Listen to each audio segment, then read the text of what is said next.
రష్మిక రష్మిక కన్నడ అమ్మాయి అయినప్పటికీ తెలుగులో అనేక చిత్రాల్లో నటించింది. అంటే కన్నడ సినిమాల్లో కంటే ఆమెకు తెలుగు సినిమాల్లో ఇంపార్టెంట్ పాత్రలు దక్కాయి.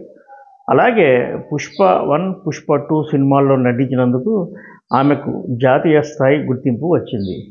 ఈ రష్మికకు ఈ తెలుగు సినిమాలు 'పుష్ప' లాంటి సినిమాలు చేయడం వల్లనే బాలీవుడ్లో అవకాశాలు వచ్చాయని కూడా చెప్పవచ్చు.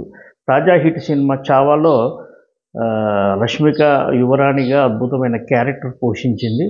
ఆమె పెర్ఫార్మెన్స్కు ప్రేక్షకులు అభినందనలు తెలుపుతున్నారు. ఇది ఇలా ఉంటే ఇంత దేశవ్యాప్తంగా ఇంత పేరు తెచ్చుకున్న రష్మికకు సొంత రాష్ట్రం అంటే కర్ణాటకలో నుంచి మాత్రం కొంత వ్యతిరేకత వస్తుంది. ముఖ్యంగా బెంగళూరుకు సంబంధించి కొందరు పొలిటీషియన్స్ కూడా కావచ్చు ఆమెపై తీవ్ర ఆరోపణలు చేస్తున్నారు.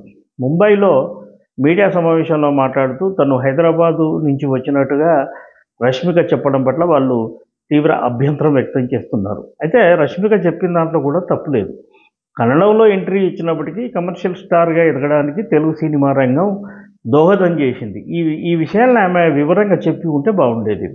ఇకపోతే ఇటీవల బెంగళూరులో ఫిల్మ్ ఫెస్టివల్ జరుగుతుంది. ఆ ఫెస్టివల్కు రావాల్సిందిగా రష్మికకు పలుమార్లు విజ్ఞప్తి చేసినప్పటికీ డేట్స్ లేవనో తీరిక లేదనో ఏదో కారణం చూపుతూ ఆమె రాకపోవడం పట్ల అంటే బెంగళూరు సంబంధించి స్థానిక నాయకులు తీవ్ర ఆగ్రహం వ్యక్తం చేస్తున్నట్టుగా తెలిసింది. ఒక ఎమ్మెల్యే అయితే ఏకంగా ఆమె మీద విరుచుకుపడ్డాడు.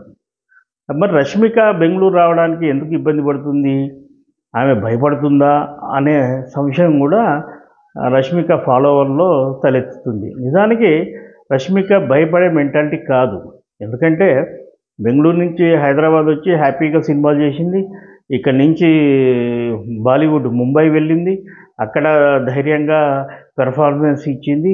తను ఒంటరిగా ఉన్నప్పటికీ ఒక అంటే పేరెంట్స్ అండతో అద్భుతమైన పెర్ఫార్మెన్స్ ఇస్తూ ఎక్కువ సినిమాల్లో నటిస్తుంది.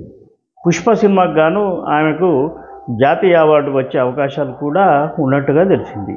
అయితే సినిమా ఆర్టిస్టులు ముందుగానే డేట్లు ఇచ్చి ఉంటారు కాబట్టి వివిధ కారణాల వల్ల వాళ్ళు అందుబాటులో లేకుండా పోతారు. ఆ విషయాన్ని బెంగళూరుకు చెందిన పొలిటీషియన్లు కావచ్చు లేదా అక్కడి ప్రజలు అర్థం చేసుకుంటే బాగుంటుంది. అంతే తప్ప తమ ఇంటి పిల్ల అంత ఎదిగినందుకు సంతోషించాల్సింది ఏనాడు మా బెంగళూరు అమ్మాయి లేదా మా కన్నడ అమ్మాయి జాతీయ స్థాయిలో గుర్తింపు తెచ్చుకుంది అంటూ ఏనాడు అభినందించని అక్కడి వాళ్ళు ఈ రోజున ఒక వేడుకకు రానందుకు విమర్శించడం పట్ల రష్మిక ఫాలోవర్స్ కూడా అసంతృప్తి వ్యక్తం చేస్తున్నారు.